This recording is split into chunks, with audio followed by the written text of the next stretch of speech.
Ένας συχνός εθισμός που αντιμετωπίζουν οι περισσότεροι, είναι τη 2026 πλέον, είναι η άμεση ντοπαμίνη. Με αυτόν τον όρο εννοούμε την ντοπαμίνη, την οποία την παίρνει ο εγκέφαλος σε πάρα πολύ λίγο χρόνο. Θα έχετε παρατηρήσει το συγκεκριμένο φαινόμενο από shorts, reels, γενικά υλικό που βλέπετε στο κινητό, το οποίο μέσα σε μισή μέρα το έχεις ξεχάσει. Είναι ουσιαστικά λίγα δευτερόλεπτα γρήγορων εικόνων, ηχητικών εφέ και ουσιαστικά αχρίαστων πληροφοριών που παίρνεις μέσα στη μέρα για να ικανοποιήσεις εκείνη τη συγκεκριμένη στιγμή. Από την άλλη, η άλλη μορφή ευχαρίστησης είναι η ντοπαμίνη, την οποία την παίρνεις μέσα στο χρόνο. Θέλω να θυμηθείτε την τελευταία φορά την οποία πραγματικά ευχαριστηθήκατε κάτι, όπως για παράδειγμα όταν πήρατε το δίπλωμα οδήγησης ή όταν πήρατε το πρώτο πτυχίο στα αγγλικά ή στις σπουδές σας και όντως πραγματικά ευχαριστηθήκατε τη στιγμή και μέχρι και σήμερα το θυμάστε. Αυτή ακριβώς είναι η ντοπαμίνη που πρέπει να κυνηγάμε, διότι αυτή έχει νόημα μέσα στο χρόνο. Όλη άλλη μορφή ντοπαμίνης, την οποία παίρνεις από τα media και από διάφορες άλλες δραστηριότητες, οι οποίες, όπως είπα, ξεχνιούνται μέσα σε μισή μέρα, είναι χάσιμο χρόνο. Και τώρα θα μου πεις για ποιο λόγο τα λέω όλα αυτά. Τα τελευταία 4 χρόνια τρέχω αγώνες αποστάσεων. Έχω τρέξει πάρα πολλά δεκάρια, πάρα πολλούς μαραθώνιους και 3 μαραθωνίους 42 χιλιόμετρων και σε 40 μέρες περίπου θα τρέξω τον πρώτο μου ούλτρα. Αυτή τη στιγμή είναι 31 Ιανουαρίου, βρίσκομαι στο δάσος και θα ξεκινήσω το πρώτο μου long run, το οποίο έχω βάλει στόχο να είναι 30 χιλιόμετρα. Και με αυτό το βίντεο θέλω να σας δείξω ότι πρέπει να κυνηγάτε αυτή την ντοπαμίνη. Στο τέλος του βίντεο που θα τελειώσω την προπόνηση, θα έχω πραγματικά κάνει κάτι το οποίο θα μου προσφέρει μακροπρόθεσμα benefits. Και στόχος μου μέσα από αυτό το βίντεο είναι να κάνω έστω και έναν να νιώσει ξανά πως είναι να παίρνει long term dopamine. Είμαι και εγώ αρκετά εθισμένος, μπορώ να πω, σε αυτό το είδος ικανοποίησης, διότι βλέπω αρκετά reels και shorts. Δυστυχώς έχω προσπαθήσει να τα κόψω. Βέβαια είναι αρκετά δύσκολο γιατί ασχολούμαι και με αυτό, οπότε καταναλώνω θέλοντας και μη. Αν έχετε παρατηρήσει επίσης, δεν μπορείς να τα κλείσεις αυτά, δεν σε αφήνουν οι εφαρμογές. Οπότε ουσιαστικά σε θέλουν λοκαρισμένο εκεί, να είσαι στο λεγόμενο brain rot και να καίς τον χρόνο σου και να δίνεις υπεραξία στις μεγάλες εταιρείες. Σε λίγο μπαίνω στο μονοπάτι όπου θα ξεκινήσω και το jogging. Τρέχω περίπου στο 7, που σημαίνει 1 χιλιόμετρο ανά 7 λεπτά. Ειδικά στα long run δεν χρειάζεται να τρέχεις πολύ. Θέλω απλά να συνηθίσω στην κόπωση και στην ταλαιπωρία. Η αλήθεια είναι ότι νιώθω χάλια σήμερα, αλλά αυτό είναι το νόημα. Δεν θα νιώθεις ποτέ έτοιμος να κάνεις οτιδήποτε.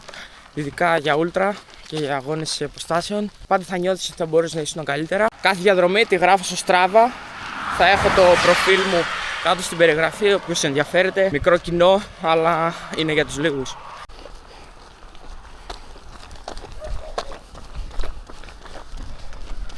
Μόλις ξεκίνησα, πάμε για το 30, να δούμε πως θα βγει και η σημερινή προπόνηση. Αρκετή από τη διαδρομή είναι λάσπη. Έχει και λίγο ασφαλτωμένο δρόμο, αλλά έχει πάρα πολύ trail, ας πούμε, και αρκετές ανηφορίτσες. Επίσης είμαι full πιασμένος από την προχθεσινή προπόνηση καλλισιενικής και με βάρη. Γαμώ τώρα. Ακόμη δεν αρχίσαμε. Γεμίσαμε λάσπη, ρε που... Δεν πειράζει. Θα βγούμε τώρα σε άσφαλτο.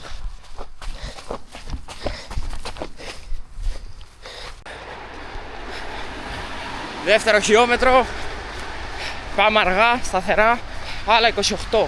Το να νιώθεις κουρασμένος, γενικά όταν κάνεις κάτι το οποίο σε κουράζει είτε σωματικά είτε ψυχικά, ουσιαστικά αυτό αποδίδει μετά. Διότι αν σκεφτείς, όταν ας πούμε πήρες ένα πτυχίο, όταν διάβαζες, δεν ήταν εύκολο. Αλλά όταν το πήρες το πτυχίο, όλες αυτές οι κακουχίες και οι στιγμές που έκανες κάτι που δεν ήθελες, σε φέρνει στο αποτέλεσμα που ήθελες εν τέλει. Κάπως έτσι είναι και οι αγώνες.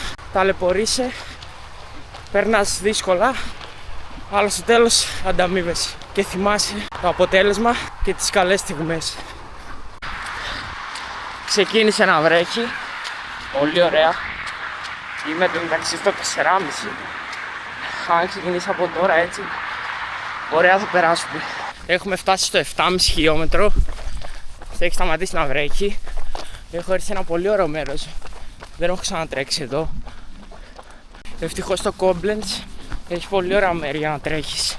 Γιατί έχω μείνει και σε περιοχές που δεν ήταν καθόλου ok. Είχε πάρα πολλές ανηφόρες, κατηφόρες, γενικά δεν ήταν για τρέξιμο. Για παράδειγμα το Hagen που έμενα. Αλλά εδώ μπορείς να βγεις για 50 χιλιόμετρα και να είναι κάπως έτσι. Φτάσαμε στο 10, 1 ώρα και 1 τέταρτο. Τώρα κατεβαίνω, έχει αρκετή κατηφόρα. Πηγαίνω προς το ποταμό Μόζακ νομίζω, ή ο Ρήνος αν θυμάμαι καλά. Και από εκεί θα ξεκινήσω προς τα πίσω, γιατί ο στόχος είναι τα 30 και έχουμε καλύψει ήδη το 1 τρίτο. Φτάσαμε στο 20ο χιλιόμετρο. Πήγα λίγο στο Decathlon γιατί πέρασα από μια εμπορική περιοχή να πάρω κάτι τζελ, γιατί λίγο άρχισε και τα χάνα. Εντάξει, πια ένα ζελάκι με 100 καφέινη, μιλιγκράμμ, είχε και φρουκτόζη κτλ. Τώρα επιστρέφω. Νιώθω καλά μετά το τζελ. Η αλήθεια είναι ότι μου είχαν πέσει τα γλυκογόνα, γιατί έχω να τρέξω και καιρό τόσο μεγάλη απόσταση. Εντάξει, άλλα 10, το ένα πόδι μπροστά από το άλλο και θα βγούνε. Μείναν 6 χιλιόμετρα. Πήρα να πάρω έτοιμη μια μπανάνα, γιατί πέρασα πάλι από μάρκετ. Φυσικά αυτό είναι. Πολύ κουραστικό γενικά. Είχα ξεχάσει πως είναι να τρέχεις πάνω από 20 χιλιόμετρα. Έχουν αρχίσει και κράμπες, ελπίζω τα τελευταία 6 να βγουν πιο άνετα. Θέλω να ξέρω πραγματικά πως θα βγάλω τον Ούλτρα. Τα χιλιόμετρα δεν σας τα έχω πει ακόμη, εκτός αν με ακολουθάτε στο Instagram. Οπότε μπορείτε να μπείτε εκεί και να ενημερώνεστε για τα πιο καθημερινά που κάνω. Έχω πεθάνει. Είμαι σε μια παιδιάδα εδώ. Είναι όλο flat. Αν και για να φτάσω εδώ είχε μια πάρα πολύ μεγάλη ανηφόρα. Γενικά μιξαρισμένο trail σήμερα. Ανηφόρες, κατηφόρες, ισιάδι, λάσπη, άσφαλτος. Έχω αργήσει αρκετά.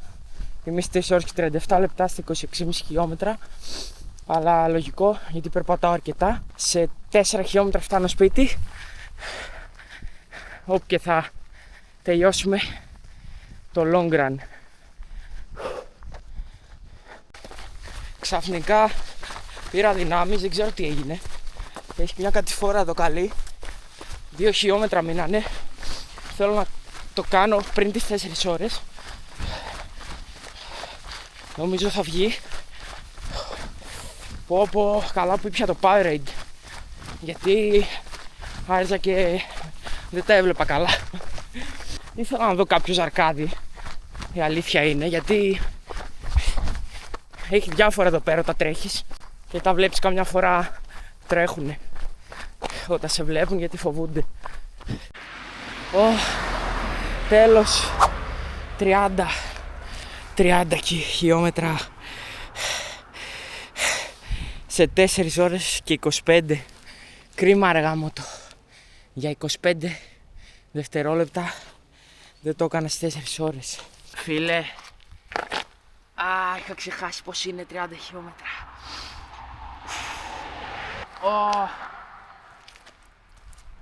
Και έχω άλλα 1,5-2 για το σπίτι, αλλά θα τα πάω περπατώντας, να κάνουμε λίγο αποθεραπεία. Αυτή είναι ντοπαμίνη. 4 ώρες για 10 δευτερόλεπτα χαράς. Δεν ένιωθα καθόλου ωραία, ούτε δυνατός το πρωί. Οι αγώνες αποστάσεων έχουν να κάνουν με την ψυχολογία και όχι τόσο με την σωματική ικανότητα. Αν θέλετε να μπείτε στον δρόμο των αποστάσεων, πάρτε τα 2 βιβλία του David Goggins και διαβάστε τα. Μην τα πάρετε σε audiobook. Καθίστε και διαβάστε τα. Έχει πολύ μεγάλη διαφορά. Θα καταλάβετε πολλά για αυτό το άθλημα, το οποίο δεν είναι και τόσο γνωστό. Δεν ακούς δηλαδή πάρα πολύ να το κάνουν. Δεν ξέρετε, μπορεί να σας αλλάξει και τη ζωή και το πώς σκέφτεστε. Εγώ από τότε που ξεκίνησα να τρέχω, αρχικά για να ξεφεύγεις λίγο από την πραγματικότητα, βάζεις μουσική ή και χωρίς και απλά προχωράς ευθεία. Επίσης, σου ανεβάζει πάρα πολύ την αυτοπεποίθηση, διότι αν καταφέρεις να κάνεις, ας πούμε, έναν μαραθώνιο ή ακόμη και έναν ημιμαραθώνιο, πιστέψαμε στον τερματισμό, θα νιώσετε κάτι που δεν το έχετε ξανανιώσει. Long term dopamine λοιπόν. Πρέπει να αρχίζουμε να ελαττώνουμε όσο περισσότερο γίνεται. Όλη αυτή την εύκολη ευχαρίστηση που παίρνεις από τα πάντα πλέον. Η πληροφορία είναι πάρα πολύ. Δηλαδή, σκεφτείτε παλιά που δεν είχαν ίντερνετ. Αν ήθελε κάποιος να διαβάσει κάτι συγκεκριμένο, έπρεπε να πάει να βρει αυτό το κάτι, να το πάρει και να το διαβάσει. Δεν είχε αποσπάσει προσοχής όπως έχουμε τώρα. Θα έχετε παρατηρήσει ότι πλέον ο κόσμος και εγώ μαζί δεν μπορεί καν να κάτσει να διαβάσει ένα βιβλίο. Γι' αυτό σας είπα να πάρετε τα βιβλία του Goggins σε χαρτί για να μπείτε στη διαδικασία να τα διαβάσετε. Ο κόσμος έχει χάσει την συγκέντρωσή του, ειδικά τώρα και με το AI και με αυτά. Πλέον ο εγκέφαλος αρχίζει και ατροφεί. Βρείτε κάτι το οποίο να σας δίνει πραγματική ευχαρίστηση.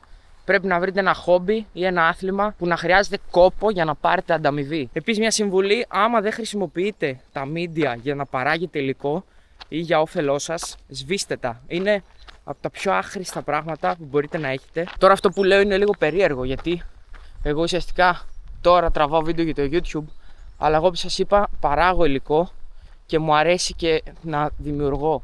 Τώρα, αν κάθεστε και καταναλώνετε και απλά έχετε το Instagram για να δείχνετε τη ζωή σας χωρίς κάποιο point, απλά σβήστε το. Θα καταλάβετε τη διαφορά μέσα σε μία εβδομάδα. Είχα πειραματιστεί μία φορά να σβήσω το Instagram για 7 ημέρες. Ένιωθα πάρα πολύ καλύτερα, διότι δεν έβλεπα πληροφορία που πραγματικά δεν χρειαζόμουν και είχα πολύ καλύτερη συγκέντρωση σε οτιδήποτε έκανα. Δεν είχα απόσπαση προσοχής. Μετά όμως κατάλαβα ότι είναι αντίθετο με την δουλειά που κάνω και το χόμπι μου, οπότε το ξανακατέβασα για να μπορώ να δημιουργώ υλικό και να προωθώ τη δουλειά μου. Αν δεν θέλετε τώρα να σβήσετε τα media, μπορείτε να απενεργοποιήσετε όλα τα notifications. Το έχω κάνει. Οπότε ουσιαστικά, άμα θες να δεις ποιος σου στείλε μήνυμα ή ποιος σε σχολίασε σε μια φωτογραφία, μπορείς να πας, να ανοίξεις την εφαρμογή και τότε να στα βγάζει. Δεν χρειάζεται, ας πούμε, στη δουλειά να σου έρχεται μια ειδοποίηση ότι ο τάδες σου πάτησε like. Θυμάμαι, είχα διαβάσει το ότι όταν κάνεις κάτι, το οτιδήποτε, είτε διαβάζεις ένα βιβλίο, είτε κάνεις προπόνηση, αν σε αποσπάσει κάτι την προσοχή, χρειάζεσαι περίπου 1/4 για να ξαναμπείς στον ηρμό που ήσουνα και να αποδίδεις το ίδιο πριν από την απόσπαση προσοχής. Σκεφτείτε δηλαδή τι ζημιά μας κάνει όλη αυτή η πληροφορία που έρχεται κατά πάνω μας με notifications, με μηνύματα, με οτιδήποτε, που ουσιαστικά, όπως είπα, στο τέλος της ημέρας δεν σου μένει τίποτα από όλα αυτά. Προσπαθείτε να βλέπετε βιντεάκια στο YouTube, μεγάλα βίντεο, όπως κάναμε παλιά που δεν είχε short form, και βίντεο που θα σας μείνουνε. Θυμάμαι βίντεο που έχω δει, ας πούμε, των Unboxholics vlogs μίας ώρας που κάναν πριν 8 χρόνια και τα θυμάμαι ακόμη και σήμερα. Αυτό είναι πραγματικό value. Βίντεο εσκεμμένα τα οποία θέλετε να τα δείτε πραγματικά. Να μπείτε να γράψετε στο search τι θέλετε να δείτε και να το δείτε. Είναι κρίμα που πλέον δεν μπορεί ο κόσμος να συγκεντρωθεί σε κάτι παραπάνω από 10 δεύτερα. Δηλαδή, ούτε ταινίες μπορούμε να δούμε. Μας φαίνεται άθλος το να κάτσουμε να βάλουμε μια ταινία χωρίς να την προχωρήσουμε ή να πατήσουμε pause, ας πούμε, για να δούμε το κινητό μας. Είναι τραγικό, δεν ξέρω πού πάμε, αλλά σίγουρα δεν είναι καθόλου καλό αυτό που συμβαίνει και πρέπει ο καθένας μας ατομικά να το λάβει υπόψη. Αυτά για αυτό το βίντεο, ελπίζω να σας άρεσε. Μου αρέσει να σας λέω τη σκέψη μου που και που. Κάναμε και κάτι ξεχωριστό, τρέξαμε ένα 30. Πείτε μου τη γνώμη σας για το συγκεκριμένο θέμα. Διαβάζω όλα τα σχόλια και εμείς θα τα πούμε την επόμενη φορά. See you.